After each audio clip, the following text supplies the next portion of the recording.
Welcome to the Melbourne Content Studio. I'm your host, Vic Walker, and each episode I speak to business owners and creatives about all things marketing and content creation to get you inspired and to grow. So let's dive in. So if you've got ADHD and you've got a million business ideas, you've got to listen to this video. So I've got Samantha. Is it Sam or Samantha? Me. Oh, sorry. Oh my God. This is. You do have ADHD. I do. I can't remember names my last interview, I asked her when she started her business like 3 times. She must have got so annoyed with me because I'm thinking about the next question and I'm not listening to her answer.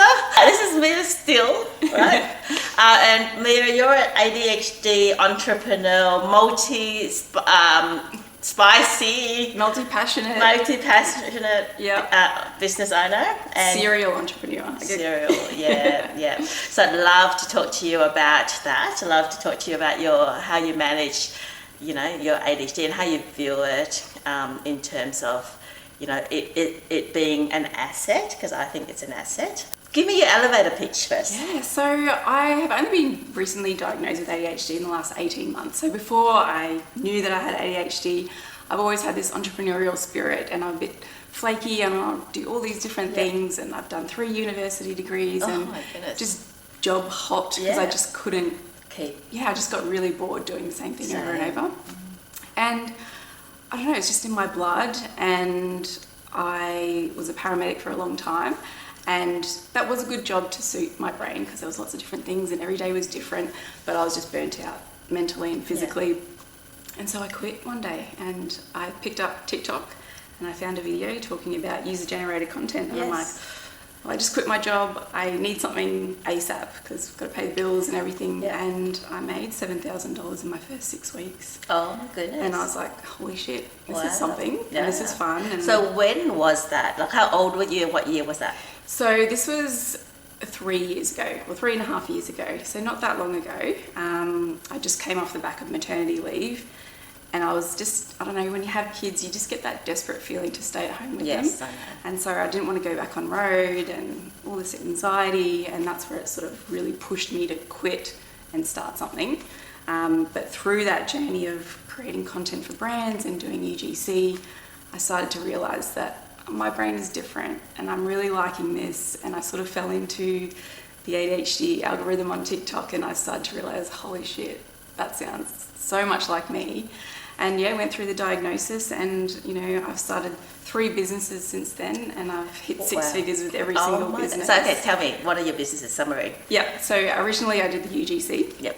And so I've made 6 figures doing that, and that's been amazing. That sort of led me into doing affiliate marketing and brand deals, and I've made 6 figures in that realm as well. Yeah.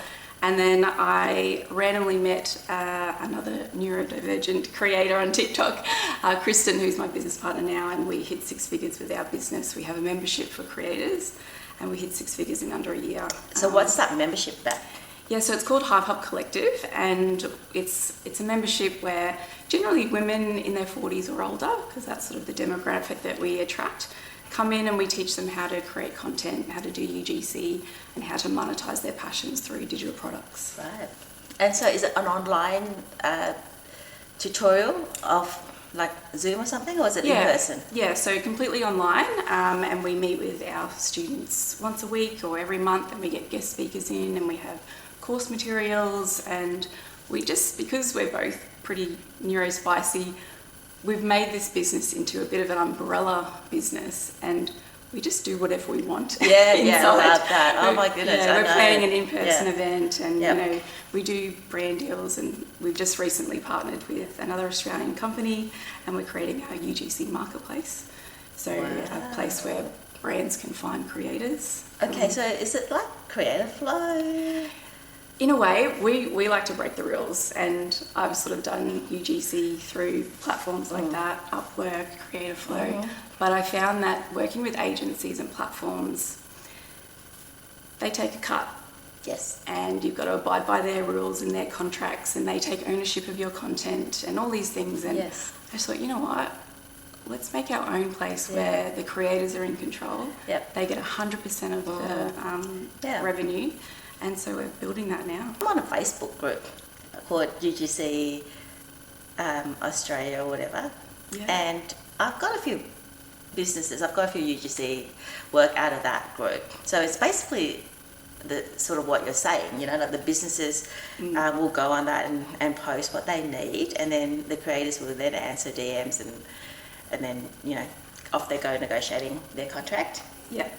So is it similar? So similar, we've also got a Facebook UGC group as well for 40 plus creators. Oh, is that yours? Yeah, that's it. I've joined it. Yeah. That's Is that ours. New Zealand, Australia? Yeah. Oh, So we wow. created that, and we're finding that there's still a lot of back and forth with the brands and creators. So they post a job, creators go, yeah, I'd love to do that. And then the brand has to go and email them, get their portfolio. Like there's a lot of moving filter parts. through all that. Yeah, so we're building it out. So all the creators have their portfolios. Like yes. Yeah, Great. and so brands can scroll through and filter through. I need a 40-year-old woman who's got a caravan who lives in Melbourne, and that will come up. And so they just contact you straight through there. Well, I've got a Facebook group as well. Several Facebook groups, of course. How many have you got? But no, mine's called Melbourne UGC Creators Melbourne. I think I'm probably in that. Yeah, you probably are. Yeah, but this week I've gained 85 followers, which is crazy because I've just changed, because it was called Content Creators Melbourne, and I've just changed Content Creator to UGC Creator, and boom, that UGC word is such a hot word at the moment. And we get people coming in every single day. You're just approving people every single day. I started TikTok to prove my daughter wrong. And you did, eh? Yeah. So we had like a thrifting Depop business anyway. Yeah. And you know, she was the talent, and I did all the script because I love movies. I love creating stuff. Yeah. And then she checked spaz one day. She's like, "Gosh, you know, if you're so good, you know," because she wasn't wanting to do what I wanted to do. And she's like, "Oh, Mum, you're so good at this, and just do it yourself." Like, I will. Yeah. So when somebody says that to an ADHD person, you got to do you're it. like putting fire to the, you know. Like, thank you. Yeah. And so I started like TikTok, and I just started doing it like an art because I'm a sketcher. So I started doing watercolor on it, and back then it was so easy to grow. It was 2018. Oh, you were early. And so easy, boom, 10,000 followers in a month. Like just took one viral video. It's so much harder now. Yeah, and I mean that proves the point that, you know, we've got most of our creators are over 40, and some of them are just killing it because there's not many over 40 creators, and so brands jump on them and. Absolutely. They're just booked out. I'm always one behind the camera, and my daughter, she's young and beautiful, and you know, we had that fashion business that we grew, and she's always the one in front of the camera. Why would anyone want to see a middle-aged lady, and especially being Asian? Like, no one would want to see and watch me. But only recently I thought my mindset just changed, and I said, well, there's not that many middle-aged Asian women who are doing UGC. And even with my own, like my daughter's fashion brand, we're always looking for diversity because that's what the world is wanting now. It's not just, you know, the size 6 tall model. It's, you know, people of colour, people of different sizes and different shapes, real bodies. So I thought, you know what? There's a market for me. Like there's a market for everyone. Yeah, absolutely. And like, you're not going to buy wrinkle cream from a beautiful 20-year-old creator. You're going to buy it from a 40, 50, 60 plus year old woman. Yeah. And we just got one of our students a job the other day. He is 76 years old. Wow. And it was for a garden tool that is designed for older people because it's really easy to use. And, you know, great. $800 and easy. And brands do think outside the box too, because let's say like I do a lot of renovation videos and tools, you know, it's not just for men, it's also for women. Like a lot of women's are renovators, so you know, like that's where the market is, and a lot of the brands are getting into this because they're like, okay, well, you know, let's make something that and show that a woman can use it. I did a video on how to create a fly screen, and that went completely viral, completely. And I had no idea. Like, I'm like, fly screen? This is the most boring video ever. But yeah, there was somebody on the comments that said, you know what, I have scrolled past like thousands of videos of men making this, but I've stopped and watched yours all the way because you're a woman. It's a pattern breaker, isn't it? Yeah. And it's like, if she can do it, maybe I can do Yeah. it. Oh yeah. You know, you put a handyman with a tool belt. You're like, oh, I'm not gonna be able to do that. No, no I'll just way. hire someone to do that. Exactly. Yeah. Hire a hubby. But when you put a woman in front, you go, oh wow, you know, that's achievable. Yeah, and I don't think people realise how many older people are actually on apps like TikTok. Yeah. You think it's all the young people, Yeah, but they're really not. It's Look, I went to this business lunch, just last week, and the guy was talking. He's a digital marketer, and he's got a digital marketing company, and he's talking about Google ads and Meta ads and all that stuff, right? And I was just raised the question, saying, "What about TikTok? You haven't covered TikTok." And he's like, "Oh, that's just for teens, you know. That's for teens. No one's going to look on TikTok." Like, he really belittled me. Yeah. And I said, you are so wrong. You have no idea what you're talking about. Yeah. And I had to, like, I put him aside afterwards because, you know, I don't want to be wrong. And I said, hey, you know, like, I don't want to put you on the spot, but TikTok is almost going to replace Google as a search engine. Yeah. And you can't sleep on TikTok. And you're wrong about the teens because the parents get on TikTok because they want to keep their kids safe. And then once they're addicted to it. Yes! Doom scrolling. Yeah. So true. And it's just so fun as well. And I don't know, like sometimes it can take one viral TikTok to explode your business and completely sell something out. Whereas I find Instagram is really hard to grow on and it's really hard to go viral and getting better though, I think. Is it? Yeah. I'm sort of, I mean, I've built all my businesses organically through TikTok. Yeah. And I might repurpose to Instagram and whatnot. And you sort of nurture people on Instagram, but as a top of funnel, it's... Absolutely. It's perfect. Yeah, absolutely. Yeah. I always explain, I've said this many times, but I always explain to my clients that you look at TikTok like you're standing on a really busy street and you're handing out flyers or doing something, you know, you've got to be loud, you've got to be, like, that's why, you know, it's the same as traditional marketing, you know.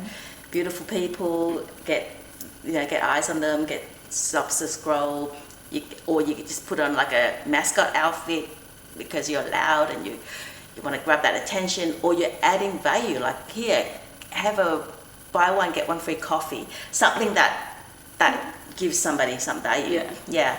And that's TikTok. Busy street, nobody knows you. You've got to learn how to stop them.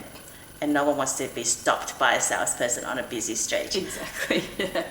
And then Instagram is you've already got them in your shop. Like, they've already taken your flyer and they've gone into your shop because you've attracted them in. Yeah. And the purpose now is to keep them there.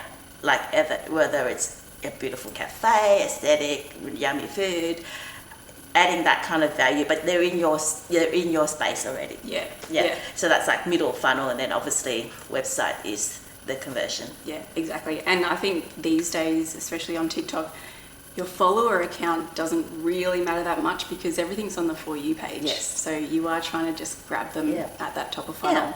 And it's an interest-based algorithm too. So if they're interested in something that you're talking about, you will show up on their For You page again. Yes. They don't necessarily have to follow you. No. Whereas Instagram, your followers see more of your stuff and you're nurturing them that way with stories and whatnot. Yes, so absolutely. Yeah, it's a whole strategy, isn't absolutely. it? So having said that, do you think niching is less important now on TikTok? I think so. And our business is sort of moving more into that personal brand as a whole. Instead of niching down on one particular topic and driving yourself mad, especially with ADHD, it's very hard to just talk about one thing and that's all you talk about. I mean, it is a quicker way to grow, I guess, but if you have a solid personal brand, people buy from people, then you are able to talk about a few different things and have a few different topics and a few different offers and just be that multi-passionate that you are. Oh, that's good to know. And still make a good income that way. No, that's good to know because it's sometimes very hard to stick to a niche with a personal brand. Life changes all the time. So your interests change. Yeah. And I always started off doing lots of renovation videos because I was just renovating my house and I thought, you know what, I need to create content. So I just found that as an excuse to create content. But there's only so many walls that you can paint. Yeah. And it takes a long time, the renovation projects take a long time. So you've got to find something that you can be consistent on. And when the renovation finishes, you're like, oh, what do I do now? And I found for me specifically, since I've been doing a lot of ADHD-based content, if you instead of choosing a niche topic or a niche product, choosing a niche audience is really helpful, because then you know them deeply, because generally they're you, and you know their language and you know their interest, and they start to follow you and like you as a person, not just that one topic that you're talking on.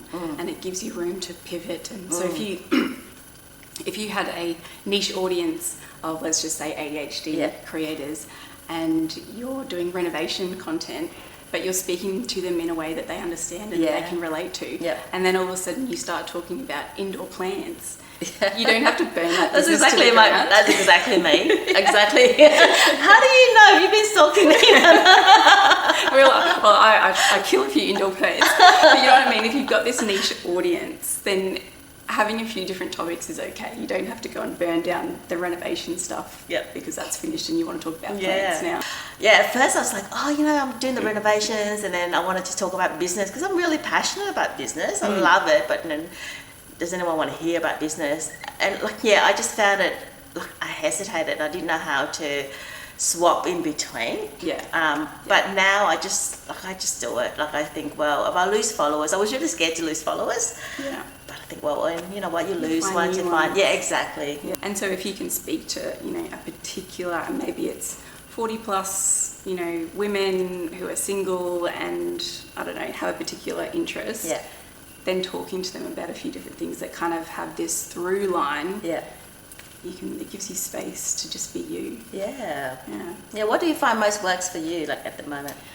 I find, I've done a few TikToks about this recently, is these neurotypical marketing strategies I find really rigid and don't sit well with me, especially things like content planners and having a niche and all these things. And I'm just trying to break all the rules and just have fun. And I pick up my phone and create a TikTok when I feel inspired to, not because I've planned it or I've scripted it or I've done all these things. And they're the videos that resonate and get really good views.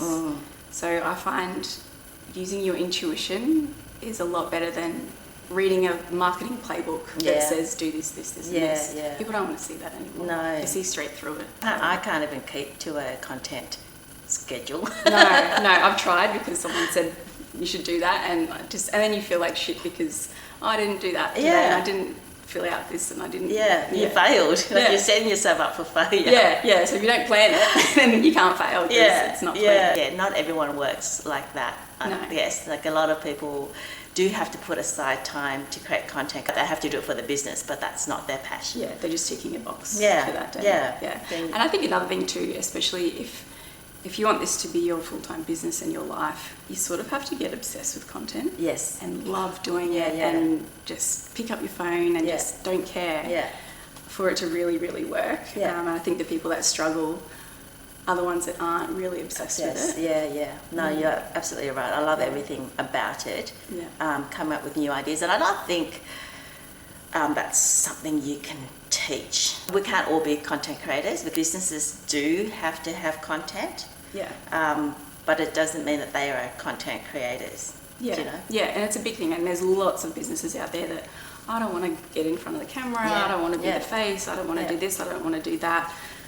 But it's such a big part of business and growing it. Exactly. And if you don't start to enjoy it, you're going to struggle because, unless you've got lots of money to hire someone to be the face of your brand, you kind of got to. Which is an option.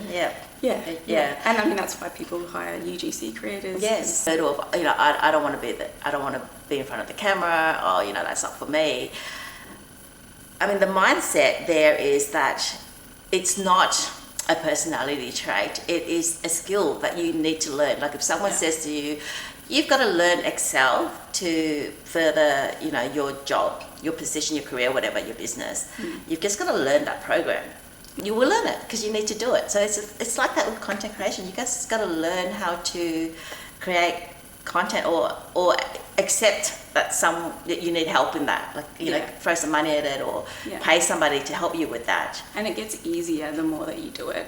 Like confidence practice. is a muscle. Before I started, I still am. I'm an introvert. I'm very shy. I like my alone time. And 3 years ago, the thought of getting on TikTok and plastering my life all over social media would have been horrific. Same.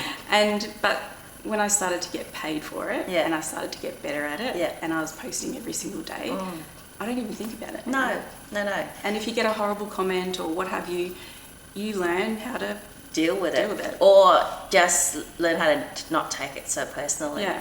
Because, you know, there's those keyboard warriors out there. Everywhere. They're everywhere and you can't help that. No. If you're going to put yourself out there, you've kind of just have to accept that there's going to be people. You could be doing, I don't know, the best thing in the world, researching cancer and have a breakthrough, and someone will have a negative comment. Oh my goodness. Everyone has a negative comment. It's crazy. It's just... But I actually now tend to have a little bit of a celebration when I get the negative comments, because negativity just spreads so much faster than positive comments. I get people fighting over stuff in my comment section, which helps my algorithm. It blows it up. So sometimes, you know, I mean, you don't want to always try to like poke the bear or whatever, but sometimes, you know, you want to put a little bit of controversial out there. Yeah, and that's some creators' strategy, is to do that, is to provoke conversation and arguments in the comment section as part of their strategy to help them grow. But I like to think of it as someone who is doing more than you is never going to talk down on someone. Yeah. It's always the people who are doing less. Yeah, you're triggering them because you're doing more than them. They get that. Yeah, they want to take you down. Yeah. Australians, though, especially, I think Australians are the whole. Syndrome, it's true. It's real. Yeah, I was going to say, like, I haven't lived in any other country, but I feel it. Yeah, definitely. Yeah, when my daughter started content creation at 15, it was pretty horrible at school for her. And the worst thing is that you've got to turn up at school every single day and face these people. For us, it's fine because by the time we see that person or whatever, it's been a week or 2 weeks or maybe more. Or you don't have to see them at all, which is or great. They don't say anything. Give me some tips if I was just starting out. Yeah, so it really depends on your goals. What do you want? Sorry, I should turn that on silent. That's all right. Leave that in because it's real. We don't like to edit our podcast too much either. So it really depends on your goals. You know, do you want to become an influencer and have the big following and go viral? Or do you have a small business and you want to sell products? You know, there's lots of different ways to go about it depending on your goals.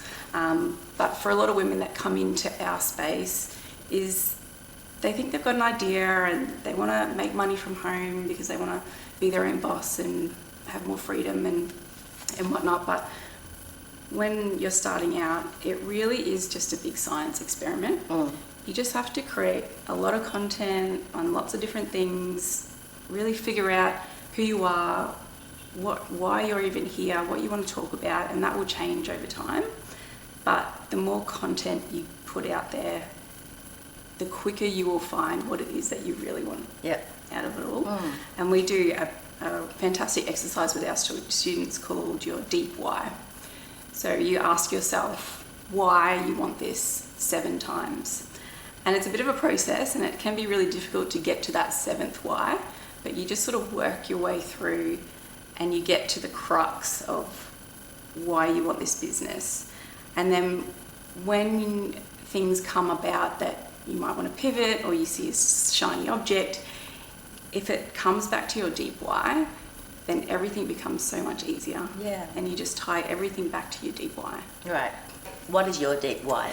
So initially, before I did this deep work, which is thanks to my business partner, Kristen, she's been in brand and marketing for over 20 years, I just thought I wanted to make money online. Yeah. You know, I just want to make money online so I could stay home with the kids and, you know, that was my why. Flexible, Yeah, but I went through the whole process and it can get a bit emotional. And when I got to the bottom of it, my deep why is inspiring. And since I've been diagnosed with ADHD, it's gotten a little bit deeper, but it's inspiring neurodivergent women to be themselves and just do the thing.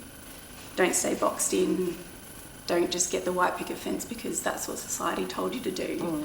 Just do what you want to do. Yeah. And so everything that I do all comes back to that deep why, and just empowering them to start their business or do the thing. What about non-neurodiverse women?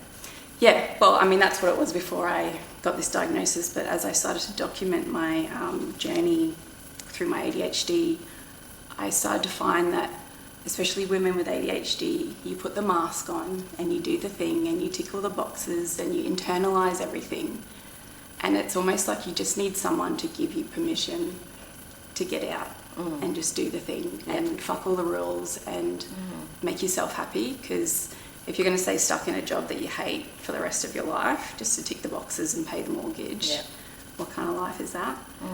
And it all started to erupt for me when I started the UGC, and me and my partner, we had a block of land and we were going to build the house and it was all lovely. And after COVID lockdown and I quit my job, I was just like, I don't want that. I don't want it. I've been told that getting a mortgage and doing all these things is the right thing to do, and I had the good job, but it wasn't making me happy. And so we sold everything. We bought a caravan and we tripped around Australia for 2 years, and it was the best 2 years of my life, and my kids had a ball. And it was just me giving myself permission to just go, you know what, I don't care what anyone else thinks. I don't need to be normal. No. I don't need to conform. Yeah, and that's the thing, you don't have to be normal. You're just making yourself miserable. And if people have got something to say about that, well, that's none of my business. I can totally relate. Like, we used to live in another area, and it was like white bread or vanilla, if you call it. You know, everyone was being the Ken and Barbies with the picket fence, the kids, the dog. And, you know, everyone was perfect. And I really struggled with that. Like, you know, I felt like such an outsider, and I'm sure people would have thought that I was so weird. I felt so weird. I just felt so out of place. And you start to internalize, like, what's wrong with me? Why do I feel like this? Why can't I just do what everyone else is doing? It's because you're not built that way. Well, when I got diagnosed, which wasn't long ago, 2 months ago. I just sat in my car and cried for half an hour. And I had no idea why I was crying, because I knew I had ADHD anyway. But it was just like, giving myself compassion. And it's almost like when the psychiatrist tells you, yes, you have ADHD, it's just like, oh my God. It's just like this permission slip, or this realization that this is why I've been feeling this way my whole entire life, and someone's just given me these 4 letters. And all of a sudden, it's just this relief. It's a grief because you think, oh, if I had known years ago, maybe things would be different. But it's just that, And, you know, getting back to the label, like, I mean, I have lots of friends, and they've all probably thought I was weird. But as soon as, you know, I got diagnosed with ADHD, and they knew, I don't know, I think they were just a bit more compassionate, a bit more like accepting of my quirks. And I mean, I've noticed 2 different ways, especially documenting my journey very openly online about my diagnosis. Is some people will think it's an excuse, you just want a label, it's fake, it's made up, or all this sort of stuff. But then there's the other side of it, where you almost start attracting similar people to you and similar thoughts and this community, and people become, I don't know, just more open and accepting the more you talk about it. People are like discovering that more than when we were younger. Also, a lot of the parents that are friends, you know, because I met a lot of friends through my kids, they have kids with ADHD. So I think that's where the compassion comes in. It's more talked about now. And I think the understanding. A lot of people think, oh, everyone's getting diagnosed with ADHD now. Well, I think it's 7% of the population have it, but it's just talked about more. And we're discovering new ways to live and new tools and new strategies to help these kids. I'm pretty sure my oldest has it as well. We're going through that process. But just having the awareness of your brain's just different. Let's do it your way. Yeah. Not the neurotypical way. Absolutely. I mean, school, university, all that stuff, and they don't sort of teach you how to be an entrepreneur, how to survive that way. They teach you how to get a job in the system, you know, and that's what school does. You get there, you conform, you get this job, and you work up the ladder. Yeah. Then school's not made for people like us. No, it really isn't. Yeah. And I mean, I've got 2 sons, and my eldest, who is he's just me, and he's struggling in school, and my youngest is very neurotypical, and he's good at work, and he does a lot of things. But the school, there's just no leeway for learning. And so as a parent, and I know ADHD now and all the things about it, I can give him tools at home, and I'm teaching him about entrepreneurship and him really diving into his interests. And if you're not going up on the next reader and everyone else is, that's okay. It's just a reader. It's fine. That's so competitive when you get to primary school. It's just it's all testing and grading and you got all, and the helicopter parents doesn't help at all. Your kid is on this level. My kid's on. It's just I don't care.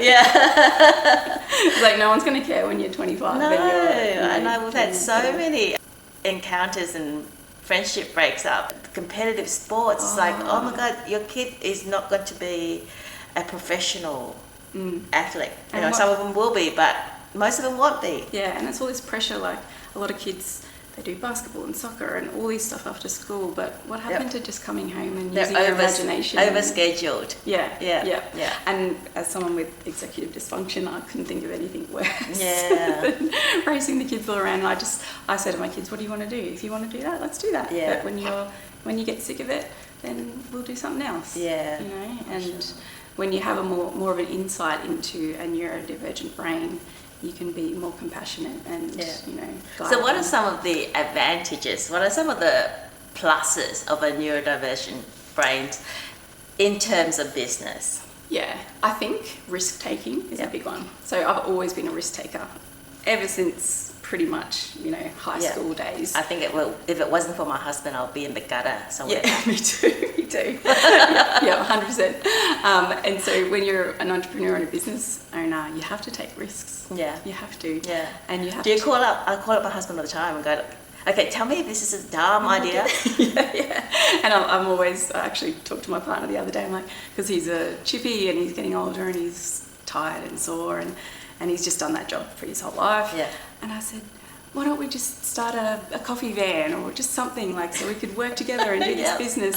And he's like, yeah, but that's a risk. I'm not a risk taker. I'm like, but you need someone like me. To, you know, and I mean, selling all of our stuff and traveling around Australia, that was a risk, but we did it and it was amazing and he loved it and the kids loved it. And you can't take anything with you. You can take experiences. Exactly, yeah. And we could have built the house and had the big mortgage, but I probably would have had to stay in my full-time job to service that mortgage and not be with the kids and all the stuff. So I think risk-taking is a really, really big part of it. And, you know, no business that's taken off, you got to take a risk. Yeah, absolutely. Yeah. And we don't have imposter syndrome, I don't think. I think I can do anything. Like, why can't I do that? They can do that. Why can't I do that? I'll just give it a go. It's like it's delusion. Totally delusion. Totally. And that's probably ignorance is bliss because you kind of just jump into the deep ends and you're like, oh shit, I shouldn't have done that. Yeah. Just swim. But also another one is not overthinking things, like just doing it. Impulsive. The impulsivity and, you know, just start the business. Don't think about it, because if you sit there and think about it and dwell on it, you talk yourself out of it. Yeah. And that's normal. People are normal. People do that. Yeah. And I've just realised that normal people don't think like me. No. Normal people, they're logical. They think through it logically and plan it all out. But I think... But most of the impulsive stuff are the funnest things. Like, you know, we were travelling, I was travelling with my daughter and there was this band playing and I was like, I'm going to ask them if you can sing, because she loves to sing. Yeah. She's like, oh my God, no, you know, whatever.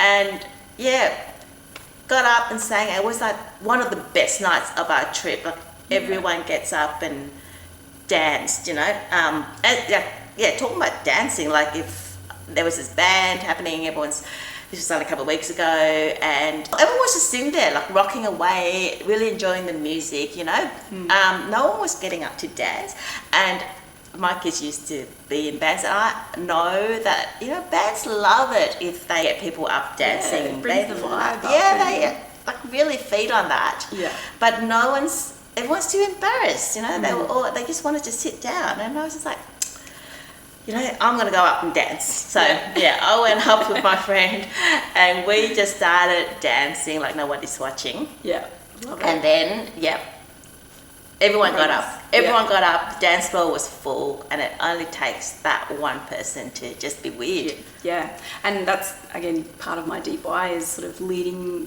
through example. That's why a lot of my content, I document my journey. And through that, I hope that other people see themselves in me and go, well, if she's doing it, maybe I could do that too. And that's why I do it. And when I was growing up, before I knew I had ADHD, I couldn't understand why I just couldn't be happy in one place. I would have to move cities and towns and jobs and friends, and I had trouble like maintaining friendships because I'd just be moving around all the place. But you know what? I've had so much fun in all these different places, finding new things, discovering new things and people. And sometimes I look at my friends who've lived in our hometown their whole entire life, doing the same job. I'm like, how do you do that? It's so boring. And you've grown as a person with the experiences. And you're not growing if you're comfortable. Yes, you've got to get out of your comfort zone. That's where the magic happens. Yeah. Impulsivity, risk-taking. What else is there? I mean, some people look at jumping from thing to thing to thing to thing as a bad thing. A lot of the neurotypical marketing advice is to pick a niche and go hard on that niche. You know, you're going to fail if you do too many things at once. But I don't think you grow as a person or an entrepreneur if you do that. So I think it's that's really very neurotypical. Yeah, I think it's really important to explore, to express yourself in lots of different ways. And to be fluid, you know, like you can go in, like for example, I went in a content coaching business thinking that I wanted to help creative people because I am also, you know, illustrator. And a lot of creative people don't know how to market themselves. They know how to do things creatively, but they don't know how to market themselves. And I went in there thinking, I'm going to be so much fun helping these creative businesses and all that stuff, which would be. Then I just started getting a lot of financial advisors, mortgage brokers as clients. And I thought, oh, Jesus, it's boring. Like, you know, I don't want to work with financial advisors. Spice it up a bit. But, you know, they were the people that recognised, which I did not. It was so surprising, actually. They were the people that recognised that they needed content. And maybe they also recognised that they needed help and they were willing to pay for help. And so, I just took on that niche. It wasn't my initial intention. Whereas the creative people, it was harder for me to convince them to get over that line because they didn't think they needed. They thought they were creative enough or whatever their thought process was. But as that's interesting. I was saying, if you don't sort of open yourself and try new things, you know, throw some pasta at the wall, you wouldn't discover what fits, and you would just think, oh no, this is not working, I'm just going to give up on this. And that's why, you know, we teach our students to build that personal brand so that you don't have to burn the business down every time you choose a different niche, because you are the niche and it's you, and you're creative and multi-dimensional and whatnot. I don't know if you've done anything with human design. Do you know your human design? No, it's really interesting. So it's based on your birth date, day and place of birth, and basically I think there's 4 of them. There's a manifestor, a manifestor generator, a generator and a projector, I think. And when you find out your human design and go deep into it, it's so spot on. Like and human design for marketing is really interesting. We did a project with a human design for marketing woman called Yvette Mayer.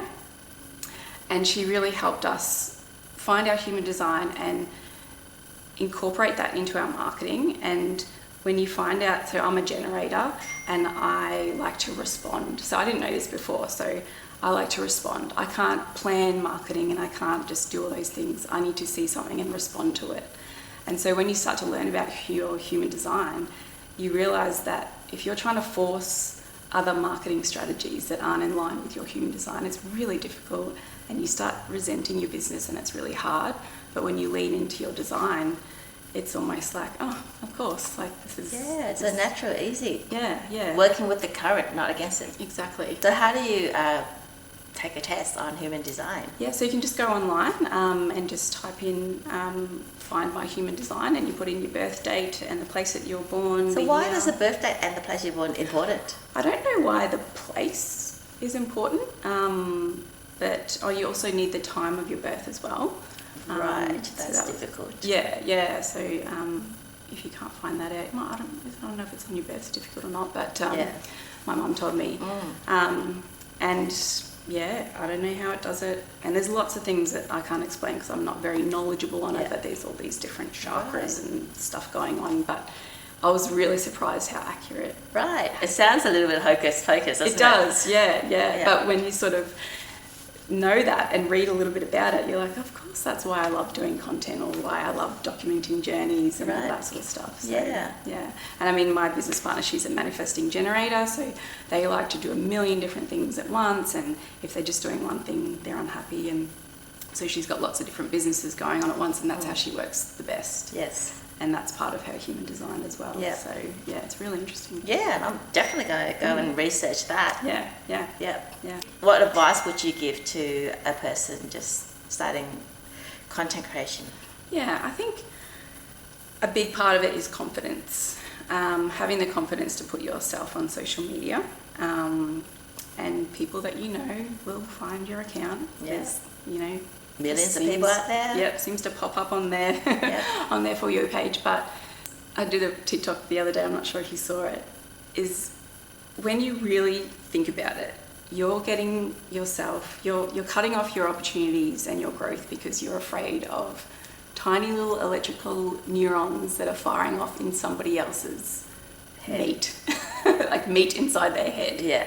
And when you look at it like that, it's like, it's just bizarre why you would get so hung up and anxious about that. And generally, you think people are thinking about you all the time, but they're not. They're thinking about themselves. Yeah. So kind of changing your mindset and just doing it anyway. Yeah. And I think that's another thing that's good about having ADHD is that object permanence or impermanence, where if you don't see it, it doesn't exist. Yeah. So for me, I post a TikTok and I forget about it. Yeah. I don't go back and watch it and like stress over it. Yeah. So if you can do that, just post it and it's gone, and then the next thing. Yeah. So. And I like to do it so quickly. I'm so impatient. I don't like editing. No. Spending hours editing and rewatching it and getting it perfect. I'm just like, get it done. Done is better than perfect. Yeah, that's why I love TikTok, because it is just messy, and it's some of my most viral videos of me in my pajamas and the lighting's bad and all that sort of stuff. Yeah, so. Surprising, isn't it? Because there's all these rules, like good lighting, blah, blah, blah, blah.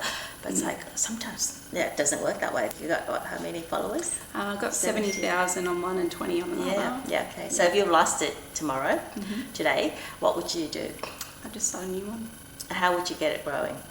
I would just keep doing what I'm doing now, just being relatable, authentic, not thinking too much about my content. I think people these days are really looking for that relatability. Yeah. They can see through the marketing, they can see through the scripting. Yeah. And I would just be, the more me I am online, the more I grow and attract my audience. Yeah. What advice would you give me on my account? I would just say to almost, and I'm sort of doing this myself now because I have got a few different accounts. Don't be afraid to bring everything into under one umbrella of you. Vic Walker, this is me. Yeah. I am Vic Walker, and this is all my multifaceted, amazing things. And when you choose an audience who is a bit of a niche audience with a similar interest or thought pattern or what have you, that's when you really start to attract your community I mean, my ADHD page, the DMs are full all the time, wow. and the comments are full all the time, and people just thanking me Yeah. for being open. Wow. And so when you... On TikTok? Yep. Wow, I only get DMs from, sleazy sugar daddies. Yeah. It's tempting sometimes. But yeah, no, like just people thanking me for just being so vulnerable and out there, because they're like, I thought I was unusual and I thought I was different, but I'm just like you. And so the more you are on your account, the tighter the community you'll get. Yeah. You don't have to go viral and have 1 million followers, but you can easily make a full-time, beautiful income with a small audience that are really sort of, I was going to say attracted to you, but have a connection with you. Yep. And like you said before I got here, like I feel like I already know you. Yeah. Because it's just me on TikTok. Yeah. Like, there's no mask. Yeah. I made most of my money with under 20,000 followers. Which of your income stream is the best? The best, as in the most. The most, yeah. The most. At the moment, it's our membership. Yep. Yep. So we grew that to 6 figures in under 12 months, Okay. And where do they subscribe? Is it a website, or is it on your TikTok membership subscription, or what is it? Yep. So it's through. We use Kajabi, so we host our membership on a platform called Kajabi, and it's highpopcollective.co. And people can join the membership, and we do free boot camps and free master classes, inviting people in. Yep. And we also have an ambassador program, so a lot of our ambassadors share our community with their audience as well. So, Right. and we pay them commissions, and they get referrals. So, Yep. yeah. It's quite a consistent income. I was going to say, yeah, we've set it up to be a monthly membership, because being ADHD specifically, you go through periods of burnout. Yes. When you don't want to show up and you're tired and all the things. And so having a business where you get monthly income coming in, no matter what you do, has been a lifesaver. You can do low ticket, high ticket, and anything monthly is fantastic. And even affiliate marketing, I'm getting... Is that with Amazon? I've never done Amazon. I'm really into subscription-based affiliate marketing for software, because it is that monthly recurring. Okay, yep. So when someone joins up to a platform that you use and love. So like Stan, what do you do? Yep, so Stan Store, Kajabi, Flowdesk, Tailwind, so any sort of platform that you use in your business every day and you love it, you can share that with people. And if they join up using your link, every single month you get paid. Easy. Yeah. So which of the platforms are the most populous? Stan Store has been a big one for me, especially if you're a creator. What do you sell on Stan Store? Sorry? Do you sell anything on Stan Store? Yeah, so I've used Stan Store ever since I started my UGC pretty much. So it's like a link and bio tool. You can sell digital products. Yep. You can even do courses if you don't want to pay for Kajabi. Yeah. You can host a community, a membership. On Stan Store? On Stan Store. Okay, so why wouldn't you do everything on Stan Store and not use Kajabi? So Kajabi for us is a little bit more sophisticated in the analytics, and we run paid ads, and we do the tracking and the funnels and all that sort of stuff. So it is a little bit next level. Yeah. But for just starting out, a very simple link in bio tool. We've also just partnered with Fingertip, which is a new Australian link in bio tool that we're hosting our marketplace on. And it's basically Stan Store but on steroids. Right. And very, very affordable. It's $10 US a month, and you can host everything on there as well. Creators are creating their Fingertip, which is like their Stan Store. It's really creative and beautiful, and you can book videos and link all your stuff, and then that will be their portfolio on the marketplace that brands can scroll through. I was a public speaker, so I have an agent that hosts everyone's profiles, like similar to yours, and then just books them out for people. But it's a very arcade setup, because again, I'm putting videos on it so quick that people will just hear 30 seconds videos of what you're about. Exactly. They will want to book you, as opposed to my photo, which was taken maybe 20 years ago. I have sent them a new photo. Please update. I have not updated it. It's really bad. Yeah, and I mean, I used to be on Upwork for my UGC, and you just sort of feel like you're swimming in this sea of just thousands of Yeah, freelancers. is Upwork and- like Fiverr? Yeah, but you have to buy tokens and they take a cut, and Yeah. it's very clunky and you can't express yourself on there. Yeah. You're just this But little- how do you make money hosting the marketplace? So we are affiliates for Fingertip. Yes. And so we're partnering with them. This is just the beginning of our partnership. And we're the first company who have created a marketplace on their platform. Right. So we'll be working with them in the future, but generally we've just kept it so cheap for our creators to have a Fingertip Yep. that they can use for their website or selling their digital products and have their portfolio, and then that portfolio will take onto the marketplace. We don't make much money from it, but Yep. this is our way of solving a problem for our creators and getting more people into our world and the awareness and working with brands Yep. and saying, So how are you going to get the brands into your platform? yeah, so that's another thing. When you're building a marketplace, it's supply and demand. Yeah. And that could be the tricky part, but because we've got such an engaged creator audience, we're getting them all on there. Yeah. And it'll be open to everyone. And we do get brands coming to us all the time looking Yeah. for creators, and we'll just say, Really? go here, go Yeah. here. And then we'll start marketing it to brands, and it'll be free for brands to use as well. As well. Yeah. So free for creators? Creators will pay the $10 a month to have their software, the Okay, Fingertip yep, sure. software, and then that's it. Yep. And then free for brands to search through creators and book creators through Yes. their Fingertip. Okay. You get paid less if you're on platforms like Creator Flow, and you give all your content usage rights away, and Yes. they take all the raw footage and everything. So this way you're in control. It's Yeah. your contract, your terms. You get all of the revenue from the brand. Yep. So we're just trying to take away some of those pain points for Yeah. UGC creators. Yeah. What do you think about gifted collabs? I've done a lot of them myself. Really good when you're first starting out in UGC. You get that experience of working with the brand and creating the content and having a deadline and everything. I still do gifted collabs if I absolutely love the brand. I was going to buy it anyway. It's a small Australian brand that I Yeah. want to support. But mostly I charge, obviously. Yes. So I think you have to be quite choosy with your gifted collabs. But there's nothing wrong with doing gifted collabs. Yeah. But when it becomes your full-time job, you need to start charging, because it takes a lot of time. Yeah, and sure. everything. So. Yeah. How much do you charge per video? So it really depends on the brand, what they want, Yeah. the deliverables, how much time it's going to take me. So if I just put a blanket rule that all my videos are $500 each, Yeah. but it's a cooking brand where I have to go to Woolies and get some ingredients and cook something, and Yeah. I'm going to charge more for that because that's going to take me more time. But Yeah. if it's just, I don't Just know, like holding a product up, Yeah.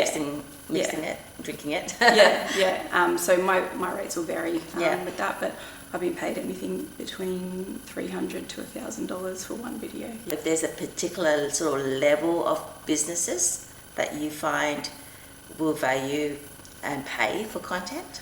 Yeah, I think it depends on, I mean, there's a lot of small brands that obviously don't have the budget. Yeah. And they will try and do the gifted and the free or the very low paying. Yeah. And that's fine, I totally get it. Like, Yeah. you know, we've paid people to create content for us as well. And sometimes the bigger brands are really difficult to work with, Yeah. or they'll go through an agency, Yeah. and the agency will Takes take a a big cut. cut. Yeah. So it just really depends on the brand. But Yeah. I've worked with big brands who are really well known, and they've been fantastic, and I've worked with them directly. Yes. That's the best kind, Yeah. I think, when you get to really speak to them directly. Do you have to chase money often? Generally, no. Yeah. A lot of creators will take 50% for upfront before they do anything, because they've been ghosted in the past. Yes. But yeah. I generally get a gut feeling with the email back and forth beforehand. That's not to say that I haven't had to chase money before, but generally they're pretty good. So what's next? What's next for us? Yeah. What's next for you? We're really going into launching this marketplace. Yep. We're going to start doing some in-person events. Yes. Well, your business partner's in Adelaide. Yeah, she's in Adelaide. We haven't met in person Yeah. yet. So where would you do the in-person events? So she lives on a vineyard. So Yeah. our first one is going to be on her vineyard with some teepees, Nice. and it's a local edition. Yeah.